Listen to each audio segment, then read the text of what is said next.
Battlefield 1 opens with a soldier reliving his memories. The soldier is wearing a French Adrian helmet, French pouches, and is holding a French weapon. However, he's got an American uniform on, and he's African American. Because he's one of the Harlem Hellfighters. The Harlem Hellfighters were also known as the 369th Infantry Regiment, were the first all-African American regiment to serve in the American Army. Now, before this, if you wanted to serve in the Army, you had to apply to either join the Canadian Army or the French. This regiment was made up entirely of African American and some Puerto Ricans. The Harlem Hellfighters began in New York in 1916 as the 15th New York Infantry Regiment and was called into service in 1917 and trained later that year in Camp Wadsworth in North Carolina. Unfortunately, the locals looked down on the fighters due to their skin color and refused to sell to them, at least until the all-white 27th and 71st Regiment threatened to shut down the stores as they disliked how their fellow soldiers were being treated. Sadly, this was going to be one of many incidents of racism experienced by the Hellfighters. In March 1918, they were sent to Europe, but for non-combat roles, and reorganized into the 369th Infantry.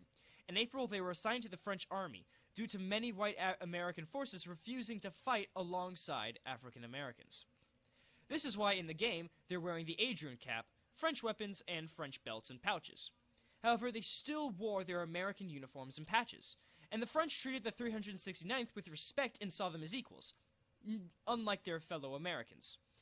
Many white soldiers looked down on the Harlem Hellfighters. The headquarters of the American Expeditionary Force even sent pamphlets warning French authorities of the inferiority of black troops, as well as going as far to say, watch out for their rapist tendencies, which is a horrific thing for the American military to have printed. Inside the pamphlet, it even detailed the scientific reasoning as to why African Americans were inferior. Thankfully, we've moved past this time. Now, the Harlem Hellfighters would go on to fight in the Second Battle of the Marne, which is the last major German offensive of the war, most likely the event being seen in the prologue, and the Meuse-Argonne Offensive, which was the final offensive for the Allies, as it ended suddenly due to the armistice of the war. They even went on to fight in 2 engagements in World War II. One tale coming from the regiment is that of Black Death Private Henry Johnson, sent to the outpost at the edge of the Argonne. He was ambushed by at least 24 Germans. He managed to fight off the Germans using nothing but grenades, the butt of his rifle, and a bolo knife. He managed to stop the capture of his fellow soldier, Needham Roberts, who also participated in combat. He was wounded 21 times and managed to kill 4 Germans and wounded an estimated 10 to 20. The Harlem Hellfighters are also reported to have never lost a single mile of land during combat and never had a man captured, and had the longest deployment in one tour for any regiment in World War I. And it's this reason that the Germans is the one that gave the men the nickname Hellfighters. That's right, the Harlem Hellfighters comes from the enemy. The French were the ones that gave them nicknames such as the Black Rattlers or Men of Bronze. Sadly, many soldiers, including Henry Johnson, were not awarded by the U.S. military any forms of military decorations, such as the Medal of Honor or Purple Hearts, although many were issued awards after their deaths. Due to intolerance of African Americans during the time, many of their accolades were swept under the rug by the American military. However, the entire regiment was awarded the Croix de Guerre, I probably butchered that name, which is France's highest military honor. However, this honor carried little weight for many of the members of the 369th Regiment, as many white American soldiers refused to share their trenches, supplies, were mocked, and some were even physically abused.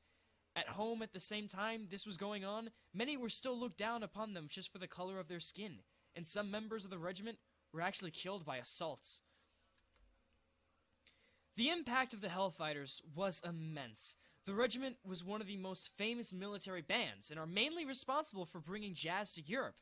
But the main achievement is the impact they had on American audiences. Now you see, the Harlem Hellfighters gave legitimacy to the civil rights movement, as many African Americans and white Americans felt if African Americans could serve in the military and die for the country, shouldn't they at least be treated equally in the country?